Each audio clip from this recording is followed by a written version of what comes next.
das Crônicas, capítulo 7, versículo 14, é um texto que tem muito tempo que eu escuto. É um dos primeiros textos da Bíblia Sagrada que eu decorei desde a minha conversão. Esse é um dos primeiros textos da Bíblia Sagrada que sempre vinha à minha mente e sempre vem à minha mente.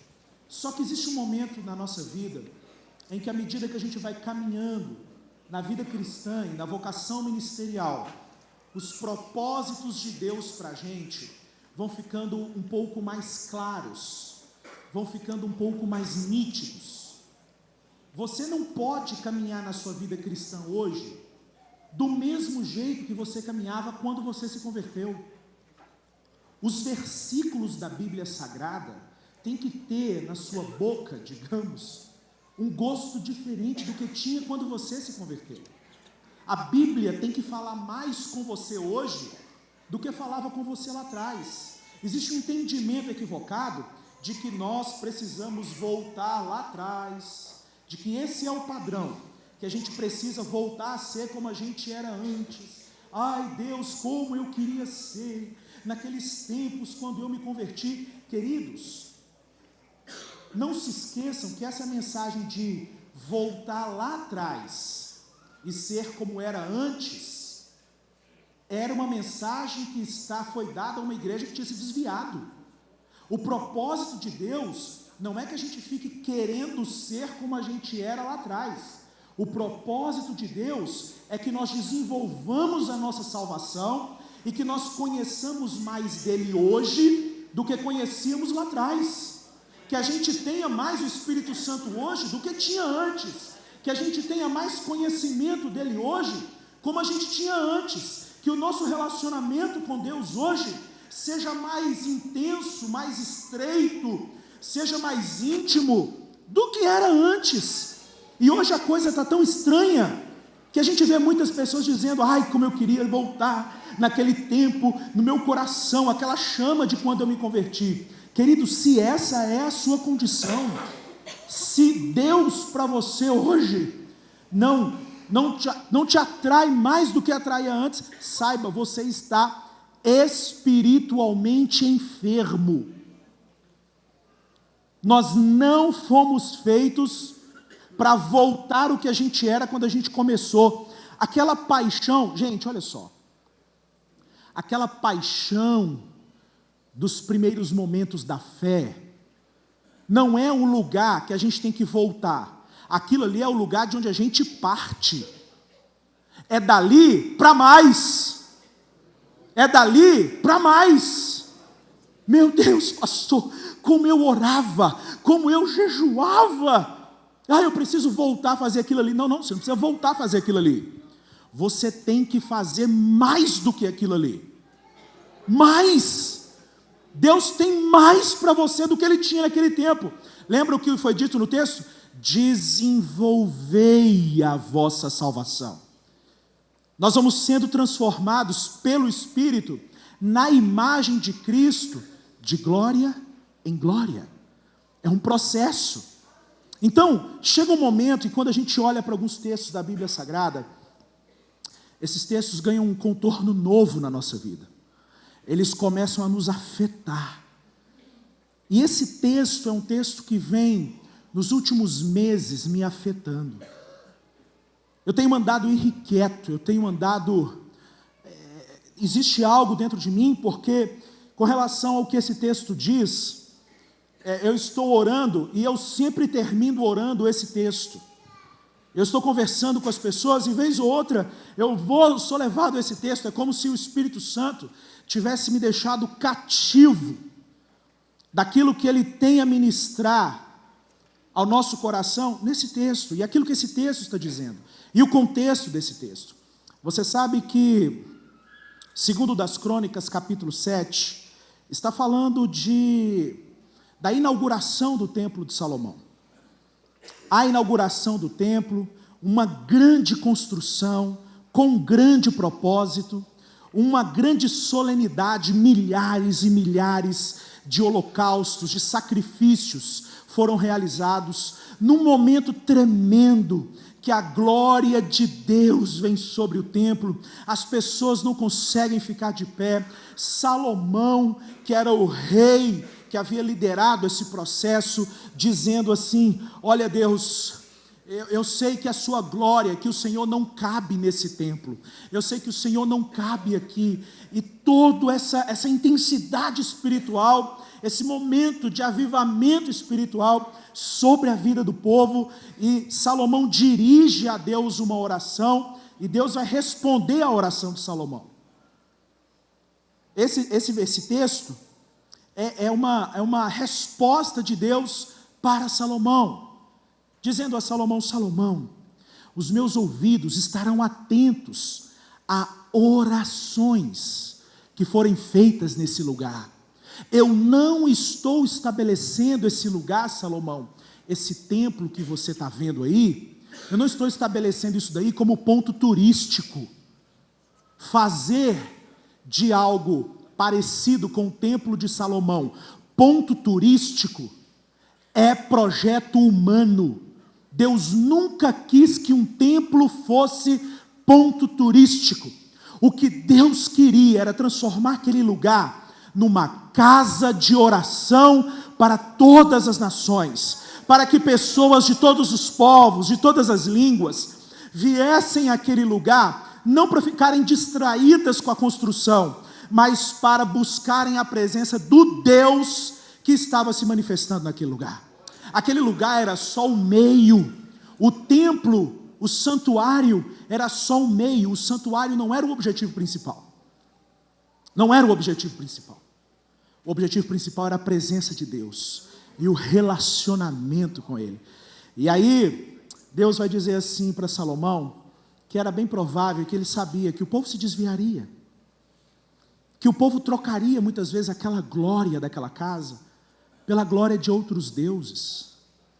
E no meio desse momento de tanta celebração, Deus dá a Salomão o que a gente chama de um caminho de volta. O que é esse caminho de volta, gente? Esse caminho de volta são passos para que o povo de Deus, quando se descobrisse longe dos caminhos de Deus, dissesse assim: nós precisamos voltar. Nós estamos sofrendo, muito embora não sejamos chamados para viver em sofrimento, nós estamos sofrendo porque nós nos afastamos do nosso Deus. E agora a gente precisa fazer um caminho de volta. Quem sabe você, nesses dias que Deus tem se derramado sobre nós, você não chega a uma conclusão. E quem sabe a conclusão que você chega é: eu preciso voltar para Deus. Não, eu não estou falando que você está desviado. Eu não estou falando que você está desviado. Eu não estou falando que você está em pecado. Mas você sabe muito bem qual é o lugar de relacionamento que Deus te chamou. Você sabe. Você sabe se você está ou não vivendo espiritualmente aquilo que Deus tem para você viver. Nós sabemos, gente. O grande detalhe de você ser morada do Espírito Santo é que o Espírito Santo está ali constantemente dizendo assim: filho, tem mais para ser derramado sobre você. Filho, tem mais para ser derramado sobre o seu ministério. Não, filho, eu não te chamei só para isso. Eu tenho mais. E o Espírito Santo vai falando com a gente, vai deixando a gente numa posição, muitas vezes, de agonia. E a gente diz: Deus, eu quero voltar, eu quero mais, eu quero tudo aquilo que o Senhor tem para mim, eu quero todos os dons que o Senhor tem para mim, eu quero o cumprimento de todas as promessas do Senhor para mim, eu quero que o Senhor me use de acordo com aquilo que o Senhor falou que me usaria. Deus, como é que eu faço para voltar? Sabe, irmãos, eu chego à conclusão agora nesse final de evento, que eu preciso voltar para Deus em alguns aspectos, eu preciso trilhar um caminho de volta. Têm sido momentos intensos para mim. E esse texto de 2 Crônicas 7,14 é um caminho de volta que Deus está dando para o seu povo. O povo sofreria por causa do esfriamento espiritual, O juízo de Deus viria sobre o povo, mas não porque Deus quer punir o povo, mas sim porque Deus quer ter o seu povo de volta. Deus quer ter o povo de volta. Usando aqui uma linguagem bem de sentimentos humanos, né? A Bíblia usa alguns sentimentos humanos para descrever Deus. Isso nós chamamos de antropopatia. Deus se arrependeu, Deus ficou irado. É claro que esses são sentimentos humanos que a Bíblia usa, como disse o pastor Carvalho, para que nós tenhamos o entendimento apenas. Então, para que você tenha o entendimento do que o Espírito quer gerar em nós esses dias, eu poderia dizer para você: Deus está com saudade. Guardadas as devidas proporções, Deus está com saudade. E Deus estabelece um mapa para nós trilharmos o caminho de volta. E o caminho, quando é dado por Deus, é sempre um caminho seguro, porque Deus sinaliza o caminho por onde Ele quer que a gente ande. Por que a gente precisa ter paixão pela Escritura? Porque a Escritura contém os sinais de Deus. As Escrituras são o mapa de Deus para nós nos voltarmos para Ele. Tem gente que diz assim, porque a Bíblia tem resposta para tudo. Não, isso é uma inverdade. Isso é uma inverdade. Não, a Bíblia não tem resposta para tudo, não. A Bíblia só tem... O objetivo da Bíblia é um só. É explicar para o homem como ele faz o caminho de volta para o Jardim do Éden. Como o homem faz o caminho de volta para o Jardim do Éden. A Bíblia não é um livro de ciências, a Bíblia não é um livro de história, a Bíblia não tem explicações. Tem gente que fica lá olhando, às vezes eu fico em crise, o pessoal fica procurando a Bíblia. Aqui, pastor, a Bíblia está aqui agora já falando da teoria da gravidade, da relatividade, porque aqui na Bíblia já tem o tempo geológico. A Bíblia, irmão, a Bíblia, para com isso. Não é a ciência que sustenta a Bíblia, é a Bíblia que sustenta a ciência. Então, queridos, a Bíblia é um mapa de volta para Deus. E como eu oro para que você esteja sentindo no seu coração, no teu espírito, uma voz dizendo assim: filho, a gente precisa estar mais junto. Filho, eu quero te avivar, filho, eu quero operar isso em você. E existem aqui os sinais que Deus deu para o povo de Israel. E eu queria compartilhar isso com vocês, esses sinais, esses caminhos que Deus deu ao povo de Israel, para que o povo de Israel saísse de um momento de enfermidade nacional para um lugar de restauração da nação. Enfermidade para restauração. E esse texto, eu não vou usar ele como... Não quero que você pegue esse texto, e eu digo isso no material, está bem explicado. A nossa intenção é usar esse texto, é ter nesse texto apenas caminhos. Caminhos. E perceba qual que é a primeira coisa que Deus fala com esse povo, para esse povo trilhar o caminho de volta. Segundo das Crônicas, capítulo 7, versículo 14, diz assim, vamos ler o versículo 13. Se eu cerrar os céus, de modo que não haja chuva, ou se ordenar aos gafanhotos que consumam a terra, ou se enviar a peste entre o meu povo, perceba, esse é o lugar de enfermidade por causa da rebelião. O texto diz, verso 14, se o meu povo, que se chama pelo meu nome, se humilhar e orar, e me buscar, e se converter dos seus maus caminhos, então eu ouvirei dos céus, perdoarei os seus pecados, e sararei a sua terra. Eu não sei se você olha para a nossa nação e para a nossa cidade, e se você tem sensibilidade em Deus para perceber que nós precisamos ser sarados por Deus. Nós precisamos ser sarados. E a primeira estação do caminho de volta é a estação da identidade. Da identidade, perceba. Quando Deus começa a falar com Salomão sobre o caminho de volta, A primeira coisa que ele diz é assim: se o meu povo, que se chama pelo meu nome. Deus, perceba, todos os seres humanos são iguais em dignidade. Não importa se você é um cristão ocidental, ou se você é um hinduísta, não importa se você é um habitante dos polos ou da região glacial, não importa. Todos os seres humanos são iguais em dignidade, é verdade. Não existe seres humanos melhores ou piores do que os outros.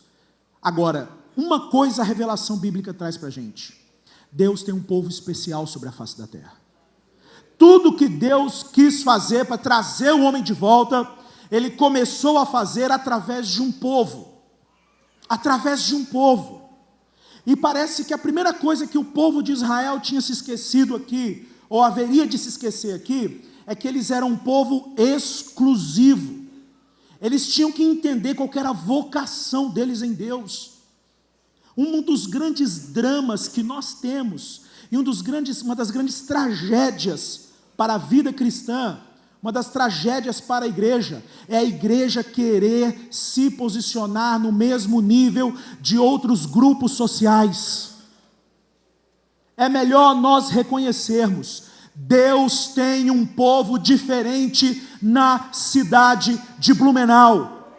Deus tem um povo diferente nessa nação. É terrível nós vermos cristãos querendo se igualar. Quando Deus vai começar o caminho de volta para a gente, queridos, Deus não começa ensinando para a gente o que a gente tem que fazer. Ele começa fazendo a gente lembrar de quem a gente é. O caminho da restauração espiritual passa primeiro não por aquilo que a gente faz, mas passa sim por uma tomada de consciência de quem nós somos em Deus. Quem nós somos em Deus. Identidade. Nós precisamos nos posicionar nessa cidade como igreja. Você tem que pegar o ônibus, tomar o seu ônibus, querido. Se você anda de ônibus, você tem que tomar o seu ônibus como igreja. Como igreja. Você tem que andar pelas ruas dessa cidade sabendo que você tem uma responsabilidade diferente de todas as outras pessoas que estão aqui em Blumenau. Identidade. O trabalhar de Deus em nós começa por nós sabermos, ou nos lembrarmos de quem nós somos nele. Nós somos igreja. Nós não precisamos de esmola da prefeitura, nós não precisamos, querido, de forcinha institucional para nada. Nós somos igreja, somos nós que abençoamos a cidade. É a nossa presença nessa cidade que vai fazer com que os céus se movam e o favor de Deus alcance toda a população. Somos nós. É terrível ver cristãos que esqueceram a sua posição de nação santa, sacerdócio real, e ficam mendigando doação da prefeitura. Isso é uma vergonha. Não, nós temos que ter um presidente cristão, um deputado evangélico, para defender os nossos interesses, para ver o nosso lado, que o nosso lado. Nunca vote num homem, perceba, não vote num homem ou numa mulher que chega perto de você e fala assim: a gente tem que ter alguém lá para defender a igreja. Essa pessoa perdeu a visão do reino de Deus. Ela não sabe quem é a igreja. Nós temos que nos reunir com as autoridades dessa cidade e dizer assim: o que vocês querem que a gente faça para vocês? O que vocês querem? Senhor prefeito, a questão aqui, a gente não veio aqui pedir o que o senhor pode fazer por nós. Talvez esse seja o motivo de muitas vezes o corpo de Cristo não ser respeitado. Porque nós nos posicionamos diante das autoridades muitas vezes como mendigos. Nós temos que chegar para essa cidade, para o prefeito, seja lá para quem for, e dizer: o que vocês esperam de nós? O que vocês estão esperando? Nós estamos vendo que vocês não estão resolvendo o problema das drogas, que estão invadindo Blumenau. Estão invadindo Blumenau. Vocês não estão percebendo que estão afastando o tráfico do centro da cidade, mas o tráfico está varrendo as periferias dessa cidade. Então se mantém uma ilusão de afastar os mendigos, afastar os traficantes, afastar a sujeira da cidade para as bordas. Joga para as bordas, para os cantos. E vamos deixar aqui a nossa cidade, que é visitada em outubro, vamos deixar tudo bonitinho. Só que o crack está varrendo a juventude de Blumenau. Sabia disso? E a prefeitura não vai dar conta. Não vai dar. Tem que ser a igreja. Nós somos um povo exclusivo. E a gente tem que bater lá. O que vocês querem que a gente faça para ajudar vocês a resolver o problema das drogas nessa cidade? Trânsito. O trânsito, você viu como é que morre gente aqui? Já viu como é que morre? Anda de madrugada e você vai ver de madrugada carro enfiado em poste. Aí, não, é culpa desse órgão, daquele outro órgão.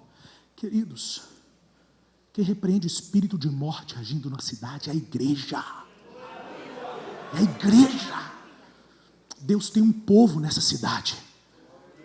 E nós precisamos de posicionamento. Nós queremos enviar autoridades ao poder executivo, legislativo, judiciário, não para cuidar da gente, porque quem cuida da gente é Deus.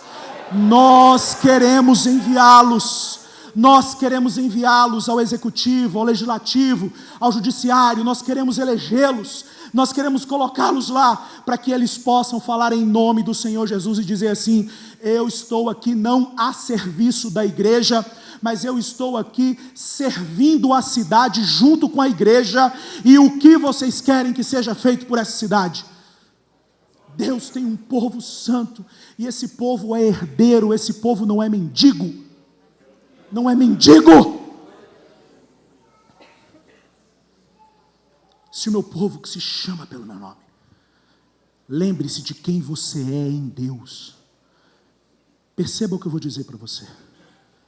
Enquanto você não souber quem você é em Deus, você está acreditando numa mentira a respeito de você mesmo.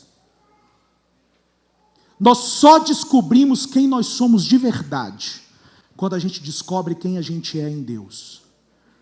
Sua mãe e seu pai não sabem quem você é de verdade. A sociedade não sabe quem você é de verdade. Ninguém sabe quem você é de verdade. Você só sabe quem você é de verdade. Você só sabe o seu real valor. Você só sabe a sua real vocação. Você só sabe o seu destino quando você descobre isso em Deus. Em Deus. Talvez o que esteja faltando para você encontrar sentido para a sua vida, encontrar sentido para o seu ministério, é você voltar para Deus e descobrir: Senhor, eu não quero ser aquilo que a denominação espera de mim, eu não quero ser aquilo que a minha família espera de mim, eu não quero ser aquilo que a faculdade, que a sociedade, que o governo espera de mim. Eu quero ser fundamentalmente quem o Senhor espera que eu seja, porque enquanto eu não for quem o Senhor quer que eu seja, eu não vou ser alguém que vale a pena viver. Tudo depende de quem nós somos em Deus. Quando você descobre quem você é em Deus, você é livre para se submeter. E aí você se submete por quê? Porque você sabe que a pessoa está dizendo assim: vá lá e faça aquilo, você vai obedecer, porque você sabe que o fato de você se submeter não te torna alguém menor. É por isso que tem muito rebelde por aí. O problema fundamental do rebelde não é com a liderança dele, é com Deus. É com Deus. Como ele não sabe a posição dele em Deus, ele não consegue se submeter. Agora, quem sabe quem é em Deus, não tem problema de se submeter. Não tem problema. Deus começa trabalhando com a identidade. Depois o texto diz: se o meu povo, que se chama pelo meu nome, se humilhar. É outro caminho. É outro caminho que Deus dá para o povo voltar. É o caminho de saber quem é em Deus e depois o caminho da humilhação. Irmãos, eu fui discipulado aprendendo a dizer assim: graças a Deus, porque aqui deste púlpito, aqui se ouve a verdade. Quem não quiser ouvir a verdade, pode ir lá para a igreja fulana de tal, para a igreja fulana de tal. Pode ir para lá. Aqui só fica quem quer saber a verdade. Porque palavra igual a essa daqui, e eu fui crescendo nesse ambiente, eu fui aprendendo que ministério mesmo era esse negócio que a gente se exibia diante das pessoas, esse orgulho bobo. Sabe esse orgulho bobo? Dizer, nós, não, aqui tem de verdade. Então, lá na esquina, vai para aquela igrejola da esquina, se você quer. Eu aprendi isso. Aprendi essa coisa demoníaca, chamada orgulho, chamada soberba. Talvez seja tempo da igreja do Senhor Jesus, mais do que nunca, se colocar diante dele em humilhação, dizendo: Senhor, obrigado por tuas bênçãos, obrigado pelos talentos que nós temos, obrigado pelos recursos que o Senhor tem nos dado, mas nós reconhecemos que sem Ti, sem o Senhor, nós não somos nada. Eu ouvi um pastor dizer certa vez, e isso mexeu muito comigo. Ele diz: quando Deus olha para um soberbo, a primeira pessoa que ele se lembra é de Satanás. É do Satanás. E a soberba não tem a ver, querido, com o orgulho, não tem a ver com você dizer assim, por exemplo: poxa vida, pastor Carvalho, que belas mensagens o senhor trouxe esses dias. Aí o pastor Carvalho dizer assim: oh irmão, graças a Deus por isso, que bom, isso é graça de Deus. Isso não é orgulho, porque tem aquela falsa humildade, né? Não, irmão, tudo é, se for para, olha, o cara bate uma palma e depois diz: ó, se foi para mim tá bom, mas se foi para Jesus dá para melhorar. Para. Quando é que passou? Ô pastor Carvalho Júnior, parabéns, hein? Irmão, toda a honra e toda a glória de Jesus. Pastor, o senhor tinha alguma dúvida ainda? Você tinha dúvida de quem que era essa glória? Não estou falando dessa falsa humildade que perpassa muitas vezes o nosso discurso. Eu estou falando de uma sensação de pobreza diante de Deus. Pobreza. E o que significa pobreza diante de Deus? Não tem nada a ver com a quantidade de dinheiro que você tem no bolso. Pobreza tem a ver com a convicção que você tem de que, ainda que você tenha dons, talentos, poder, dinheiro, conhecimento, ainda que você tenha tudo isso, a sua condição diante de Deus é pobre, cego e nu. Você precisa de Deus para te sustentar, você precisa de Deus para te orientar, e você precisa de Deus para te vestir, e não tem nada a ver com a quantidade de dinheiro. Por isso que o Senhor diz: bem-aventurados aqueles que são espiritualmente pobres, ou os pobres em espírito. São aqueles que sabem que não tem nada para oferecer para Deus, e que dizem: Senhor, eu não tenho nada para te oferecer, só estou aqui, vulnerável à sua graça, vulnerável à sua misericórdia, vulnerável ao seu poder. Eu tenho talentos, Senhor, mas se não for a unção, o talento fica rodando em círculo ali, não vale nada. Senhor, eu tenho conhecimento, mas se não for o poder do Senhor temperando essas palavras que eu falo, essas palavras não passam do ouvido das pessoas. Agora, se o poder do Senhor vier, essas palavras, mais do que alcançar os ouvidos, alcançam o coração e gera transformação. E nós precisamos, e tem dois caminhos que eu quero propor de forma bem didática, dois caminhos para a humilhação. O primeiro caminho da humilhação que eu proponho para você é o caminho da confissão. Você tem hábito de confessar pecado? Você tem hábito, você tem um confidente? Alguém para quem você chega e fala assim: rapaz, eu estou enfrentando uma luta, uma tentação. Minha tentação é o orgulho. Pastor, Deus me falou que eu sou orgulhoso. Lembra aquela ocasião que a gente estava discutindo, aquele dia? Sabe o que Deus falou comigo? Deus falou comigo que eu não concordava com o que você falava, porque eu sou orgulhoso. Eu tenho problema com orgulho, pastor. Você tem um confidente? Tiago fala para que a gente confesse as nossas culpas uns aos outros, para que sejamos sarados. Quem sabe seu ministério está travado, querido, porque você ainda não aprendeu a confessar os seus pecados ministeriais, os seus pecados no ministério. Quem sabe não é tempo de você procurar uma liderança sua, um pastor, procurar ele e falar: pastor, eu preciso falar algumas coisas que eu sei que são pecados que eu tenho cometido. Pastor, eu sou um tirano com os meus liderados. Eu tenho dificuldade de ouvir conselhos dos meus. Confesse, querido, a confissão. Perceba uma coisa. Por que Deus chama a gente para a confissão? Deus chama a gente para a confissão não é porque Ele precisa saber o que aconteceu. É porque nós precisamos estar cientes da nossa miséria. A confissão não cura Deus. A confissão cura a gente. Cura a gente. Tenha hábitos de confessar os seus pecados. Dê nome para os seus pecados. Faça isso. Senhor, o pecado, eu estou me lembrando. Deus me perdoa dos meus pecados. Esse perdão por atacado, me desculpe, mas eu não consigo acreditar nisso. Você sabe qual pecado você comete no dia. Você sabe. Dá nome para ele. Deus, quando o pastor Carvalho Júnior veio falar comigo, eu menti para ele. Eu menti para o pastor Carvalho. Me perdoa, Senhor, por ter mentido para ele. Fala isso. Sabe o que isso vai acontecer? Sabe o que isso vai gerar? Isso vai gerar em você um posicionamento de contrição. E o salmista fala ao Senhor, confessando os pecados dele, e ele diz: um coração quebrantado e contrito, o Senhor não desprezará. Muitas vezes a gente não sente o perdão, porque a gente não se arrepende. Existe uma diferença entre você saber que pecou e se arrepender. Tem diferença entre informação e posicionamento quanto a essa informação. Um grande avivamento pode vir sobre a sua vida, se você adotar essa prática da confissão.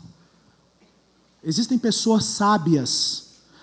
O diabo é sujo, porque talvez ele tenha falado ao coração de alguns aqui essa manhã. Vai confessar, não dá para confiar nas pessoas hoje em dia. Talvez o diabo tenha soprado isso aí. Não dá para confiar, vou confiar em quem? Se eu falar dos meus problemas, o meu ministério acaba. Meu ministério acaba. Talvez isso daí que você esteja sustentando, querido, não é ministério. Talvez seu ministério não tenha ainda nem começado. Talvez você tenha cargo, mas não tem ministério. Cargo, qualquer um pode ter. Ministério vem do céu. E Deus não vai dar nada para você se você não tiver uma posição de humildade e quebrantamento na presença dEle. Dizendo: Senhor, eu dependo de Ti. Eu não tenho nada para Te oferecer. Se o Senhor está me usando, é por pura misericórdia, é por pura graça. Queridos, aí começa o ministério. Aí começa o ministério. Porque o ministério não é o que você faz para Deus. Talvez esse é um conceito terrível que a gente adquiriu. Ministério é aquilo que eu faço para Deus. Ministério, querido, é aquilo que Deus está fazendo em você. E Deus está fazendo em você com tanta intensidade, e Deus está fazendo em você com tanta graça, que isso começa a transbordar para os outros, isso começa a alcançar os outros, isso começa a afetar a vida de outros, isso começa a mobilizar a vida de outros. Isso é ministério. Isso é ministério. Então, você está aqui, tem uma paixão pela Escritura, você ama a Bíblia, você fica horas, você se deleita nisso, você pensa isso, você gosta de conversar sobre isso, você está aqui, e aí chega um momento que a Bíblia está falando tanto dentro de você, que Deus fala assim: eu vou transbordar conhecimento bíblico na vida desse sujeito. Aí Deus te dá o ministério. O ministério é só o meio pelo qual você transborda aquilo que Deus está fazendo em você. Aquilo, é por isso, querido, que a gente vê pessoas falando sobre algumas coisas, como quem faz uma propaganda, com a mesma paixão que aquele ator que é contratado para fazer uma propaganda da Coca-Cola faz. Beba Coca-Cola. Quantos aqui querem beber Coca-Cola? Agora tem gente que quando começa a falar disso aqui, quando começa a falar do ministério, quando começa a falar do reino de Deus, você vê aquilo dentro do olho da pessoa. Você vê aquilo transbordando da vida da pessoa. Aquela pessoa está falando um negócio que ela acredita mesmo. E não é que ela acredita porque ela sabe. Ela acredita porque aquele negócio encheu de tal forma a vida dela, que agora ela está transbordando. E deixa eu dizer uma coisa para você. Uma vez, no seminário, eu escutei alguém falar para alguém assim: estou me sentindo tão pequeno. Estou me sentindo tão pequeno. Uma professora do seminário: professora, estou me sentindo tão pequeno. E traz uma palavra, ela disse assim: meu filho, isso é bom demais, porque quanto menor o vaso, mais rápido ele transborda. Quanto menor o vaso, mais rápido ele transborda. O caminho passa pela humilhação. E talvez a gente seja uns vasão bem grande, né? Cheio de estrutura. Senhor, eu sou um vasinho pequeno. Olha para a quantidade de limitações que eu tenho, Senhor. Mas eu as confesso diante do Senhor. Eu as confesso diante dos homens, para que eu seja livre de todo orgulho, de forma que na minha vida o teu poder flua e haja um avivamento, Senhor. O segundo caminho da humilhação, bem prático, é o do jejum. É o do jejum. O caminho do jejum, nós precisamos resgatar isso. O caminho do jejum. O caminho do jejum. Os nossos alunos sabem na ET Blue como é que a gente insiste com isso. O caminho do jejum. Não pode um crente de 10 anos fazer meio dia de jejum. Me desculpe, eu acho que não dá. Eu acho que não dá. Deus, escute isso, Deus tem para a gente uma fé progressiva, uma fé progressiva, uma fé que vai crescendo, que vai se expandindo. Querido, de repente você diz assim: pastor, eu estou acostumado a fazer meio dia de jejum. Rapaz, tenta fazer meio dia e meia tarde, meia manhã e meia tarde, e você não vai morrer de fome, eu juro para você, você não vai morrer de fome. Aí daqui a pouco você está fazendo o dia inteiro, de 8 da manhã às 8 da noite, e daqui a pouco você está fazendo 24 horas de jejum, e daqui a pouco você está fazendo 2 dias de jejum, porque Deus vai te fortalecendo. Agora nós não podemos perder essa disciplina, nós não podemos perder isso. A gente vive numa sociedade que mente para a gente, mente, dizendo assim: os seus desejos, preste atenção em mim, os seus desejos precisam ser realizados. A sociedade que a gente vive diz isso para a gente. Os seus desejos precisam ser realizados. Coma, compre. E nós somos muitas vezes escravos dos desejos. O jejum não é promessa, gente. Eu vou fazer Deus, eu vou fazer 3 jejuns para o Senhor me abençoar com uma esposa. Não tem nada a ver com isso. O jejum é o meio pelo qual, eu costumo ensinar isso, o jejum é o meio pelo qual a nossa alma confessa: nem só de pão vive o homem, mas de toda a palavra que procede da boca de Deus. Nem só de pão vive o homem, mas de toda a palavra que procede da boca de Deus. Nem só de pão vive o homem, mas de toda a palavra que procede da boca de Deus. Da boca de Deus. O que Jesus estava dizendo para Satanás, quando ele cita esse texto de Deuteronômio 8, era assim: Satanás, o meu corpo tem uma necessidade nesse momento: pão. Só que tem um detalhe. Sabe o que me sustenta mesmo, Satanás, no meio desse deserto? Sabe o que me sustenta mesmo diante das tentações?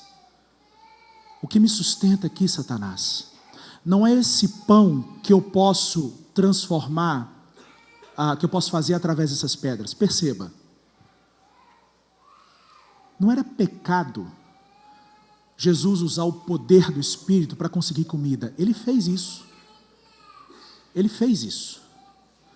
O que Satanás queria era saber assim: Jesus, você acredita mesmo naquela voz que você ouviu há poucos dias no seu batismo?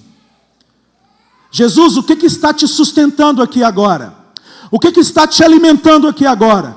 O que está te mantendo aqui agora? Jesus, qual é a base que sustenta a tua vida? Aí Jesus fala: Satanás, o que sustenta a minha vida é aquilo que Deus diz a meu respeito. E sabe o que Deus diz a meu respeito?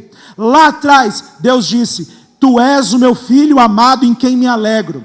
Isso me mantém, Satanás, isso me sustenta, isso me impulsiona, isso me conduz. Quando nós jejuamos, nós estamos educando o nosso ser.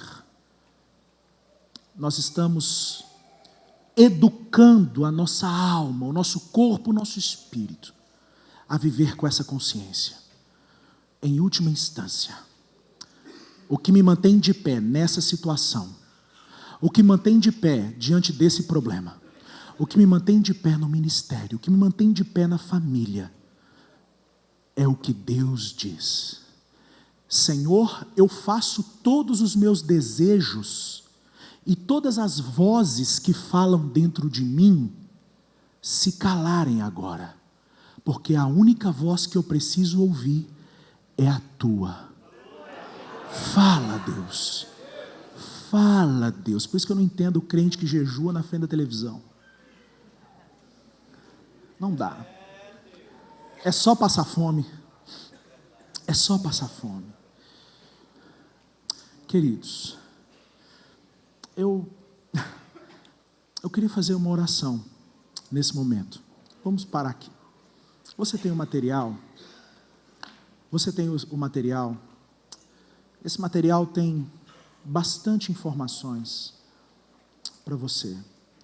Eu queria chamar você a esses dois elementos que nós trabalhamos: identidade, humilhação diante de Deus, e que nós, como igreja, fizéssemos uma oração agora, buscando em Deus, nos reposicionarmos com relação a isso.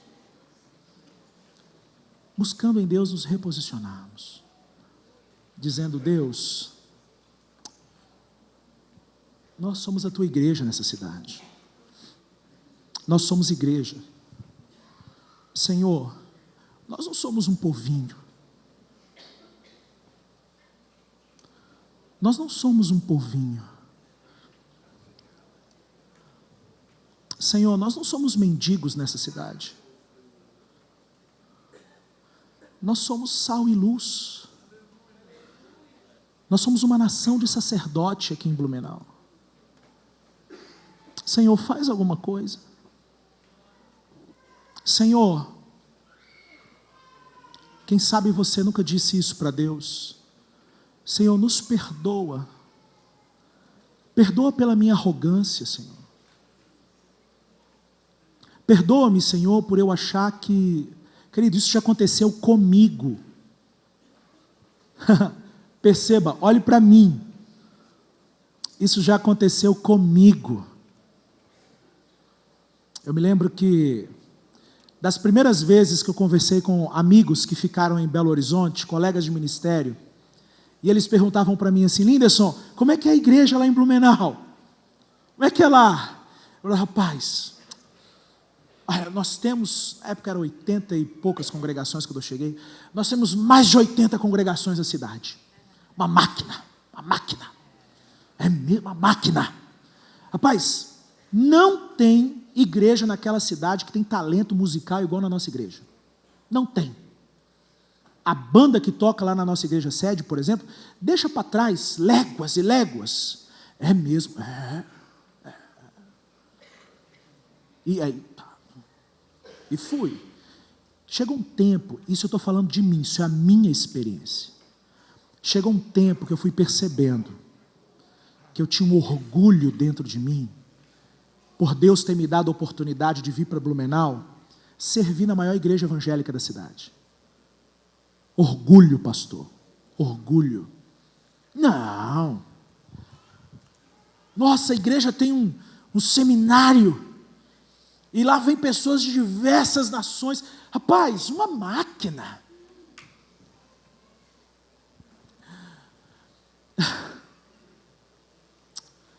O nome disso é orgulho. Em mim, estou falando de mim. E aí eu tive que receber um tratamento de Deus no meu coração. E descobri que o fato de eu estar servindo numa igreja que tenha uma estrutura como essa que Deus tem nos dado, que eu posso pegar toda, eu estou falando de mim, eu posso pegar toda essa estrutura que Deus tem dado e usar tudo isso para sepultar o meu ministério nessa cidade, se eu continuasse sendo arrogante e soberbo, como eu estava sendo. E aí eu me arrependi e falei: Senhor, eu confesso isso. Obrigado pelo Senhor me dar a oportunidade de servir numa igreja, uma comunidade, que o Senhor tem dado tantos recursos, que o Senhor tem levantado nessa cidade e espalhado por todos os bairros dessa cidade. Senhor, obrigado. Mas eu reconheço diante do Senhor que eu não estou ali por méritos. Que se o Senhor tem nos dado a maior estrutura, a gente precisa ser aqueles que mais se humilham, porque quer dizer que nós temos a maior responsabilidade. E o Senhor precisou trabalhar isso no meu coração. Quem sabe Ele precisa trabalhar no seu também. Quem sabe você diz assim: vale a pena, valeu a pena, Senhor, trabalhar tanto na igreja, porque agora o meu pastor está me vendo e está me levando ao presbitério. Cuidado. Eu queria que você se colocasse de pé. Essa é a minha experiência. Eu estou conversando para você, agora há pouco eu falei da minha altivez. Talvez porque eu achasse, talvez porque naquele tempo, eu achasse que já estava pronto para ter espaço para trabalhar com todos os recursos que Deus tem me dado. E Deus tem me dado tantos recursos nessa cidade. Talvez eu achasse, não, eu já estou pronto, Senhor, estou pronto. E Deus mostrou para mim: cara, você não estava pronto. Você não estava pronto. Não estava. Mas eu tenho certeza, queridos, que há uma obra sendo feita em nós. E nós vamos orar e o Senhor vai nos usar. Eu gostaria que nós orássemos. E que nós orássemos para que Deus nos usasse para a restauração dessa cidade. Uma das coisas mais terríveis que tem, pastor Carvalho, em nós morarmos numa cidade como essa, é o fato de nós olharmos para uma cidade como essa e achar que nós não precisamos de restauração.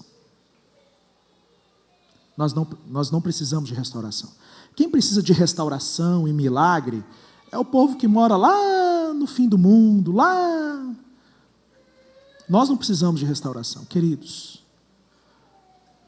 Blumenau tem um dos trânsitos mais letais do Brasil. Sabia disso? Um dos trânsitos mais letais do Brasil. O estado de Santa Catarina é o segundo estado em suicídio no Brasil. E Blumenau é a primeira cidade em suicídio no estado. A média de suicídio em Blumenau é 2 vezes maior do que a do Brasil. Sabia disso? Sabia disso? Deus precisa sarar algumas coisas na nossa cidade. E a responsabilidade de rogar e clamar a Deus sobre isso é para os intercessores que Ele tem dado aqui, para a igreja. É lindo. Mexeu comigo a ministração do pastor Carvalho, em que ele falou que o profeta olha a resposta de Deus nas circunstâncias, a fala de Deus nas circunstâncias. Eu gostaria de fazer uma oração nesse momento. Eu gostaria que nós orássemos pedindo a Deus: Deus, nós nos arrependemos diante do Senhor e nós queremos, como igreja, fazer o compromisso de abençoar essa cidade. Abençoar essa cidade. Jeremias 29, a fala de Deus para o povo é lindo. Olha, vocês vão pegar essa terra onde eu coloquei vocês, lá no cativeiro. Vocês vão para essa terra, mas vocês vão ter filhos e filhas nessa terra. Vocês vão estabelecer família nessa terra. Vocês vão orar pela paz nessa terra, porque em essa terra tendo paz, vocês também terão paz. Eu gostaria que nós fizéssemos uma oração nesse momento. Eu quero que você feche os seus olhos. Pediu Mateus, coloca aquela bandeirinha para a gente. E eu gostaria que você rogasse a Deus nesse momento, dizendo: Deus, tem misericórdia de mim e use a minha vida como um vaso precioso na cidade de Blumenau. Pastor, deixa eu dizer uma coisa para o senhor. A gente falava no CTM, os meninos do CTM sabem, Blumenau era uma cidade que, olha o que Deus está fazendo, pastor Carvalho. A gente às vezes não pensa. Blumenau foi uma cidade em que havia uma barreira para pessoas não entrarem aqui. Não sei se o senhor sabia disso, na história da cidade. Só entrava nessa cidade quem era autorizado pelo dono dessa cidade, que ia até o porto e ficava olhando as pessoas. Você é bonito? Você tem dente? Não vai, não subia. Porque só dava para chegar nessa cidade pelo navio dele, que ele explorava. E essa cidade foi fundada por um projeto maçônico, e cuja entrada de pessoas nessa cidade, isso eu estou falando de 200 e tantos anos atrás, era extremamente vigiada. E o mito que esse homem que dominava essa cidade colocava era que as pessoas que vinham de fora iriam tirar aqui as nossas coisas. E as pessoas que vinham de fora fariam mal. As pessoas que vinham de fora iam transformar a cidade num negócio violento, ia transformar a cidade numa coisa ruim, e a cidade foi crescendo sob esse medo dos de fora. É tão lindo, pastor Carvalho, a gente perceber que Deus tem nos dado como igreja, aqui em Blumenau, a oportunidade de sermos um instrumento de bênção para gente de tantos lugares diferentes. Aquilo que o diabo tentou fazer nessa cidade, fechando as portas dessa cidade para as outras nações, Deus nos últimos anos tem feito. Falei isso com o pastor Isaías. Deus nos últimos anos tem feito. Vem pessoas da Ásia, vem pessoas da África, vem pessoas de diversos países da América do Sul, sendo formadas, sendo abençoadas, sendo transformadas, sendo equipadas aqui, para serem enviadas de novo. Deus tem revertido aquilo que Satanás tentou fazer na cidade de Blumenau. O Satanás tentou isolar Blumenau, fazer com que Blumenau tivesse medo de quem era diferente. E Deus, nesses últimos dias, tem nos dado a oportunidade de ver o Espírito Santo fazer o contrário, dizendo assim: todas as nações são bem-vindas. Existe uma igreja nessa cidade que recebe outras nações, que ama outras nações, que ama, que investe em outros povos. Venham para cá. E a gente não vê essas coisas. Vamos orar. Feche seus olhos. Senhor, obrigado por esse momento. Nós estamos como igreja na cidade de Blumenau. Primeiro, Senhor, nós reconhecemos as nossas limitações. Reconhecemos, Senhor, que tantas vezes somos negligentes. Tantas vezes, Espírito Santo, nós negligenciamos os dons, os recursos, as coisas tremendas que o Senhor tem nos dado. Nós nos humilhamos nesse momento, dizendo que tudo é dádiva do Senhor, tudo é bênção do Senhor, tudo vem de Ti, ó Deus, para que a terra seja sarada. Nós oramos nesse momento, Sara a cidade de Blumenau, Senhor. Sara a cidade de Blumenau. Sara a cidade de Blumenau. Senhor, em nome do Senhor Jesus, faça com que essa cidade cumpra o propósito do Senhor para ela. Em nome de Jesus, nós oramos para que os céus se abram sobre a cidade de Blumenau. Nós oramos para que principados e potestades sejam neutralizados nesse momento. Nós oramos em nome de Jesus para que toda ação maligna que gera morte, toda ação maligna que tem tentado capturar a nossa juventude, a juventude dessa cidade, em nome de Jesus nós ordenamos que caia por terra todo o plano das trevas, todo o plano do inferno para tragar a juventude de Blumenau. Nós oramos, Deus, envia-nos por essa cidade, envia-nos, ó Deus, como evangelistas nessa cidade, envia-nos às universidades, envia-nos, ó Deus, aos poderes constituídos, envia-nos, ó Deus, às repartições públicas, aos lugares de governo, às ciências, os laboratórios de pesquisa nessa cidade, às empresas. Envia-nos em nome de Jesus, para que sejamos testemunho do Senhor e para que a vontade do Senhor se cumpra sobre nós. A vontade do Senhor se cumpra sobre nós. Nós clamamos a Ti, ó Deus, abençoe as lideranças constituídas nessa cidade. Rogamos a Ti, ó Deus, pela vida do nosso prefeito. Rogamos a Ti, ó Deus, pela vida de cada membro do Poder Legislativo e Judiciário.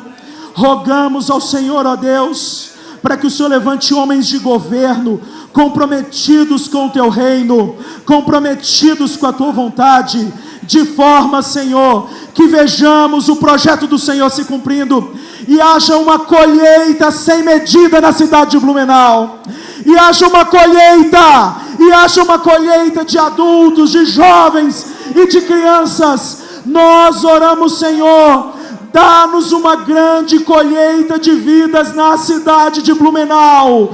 Dá-nos vidas na cidade de Blumenau. Em nome do Senhor Jesus. Em nome do Senhor Jesus. Você pode aplaudir o Senhor, querido?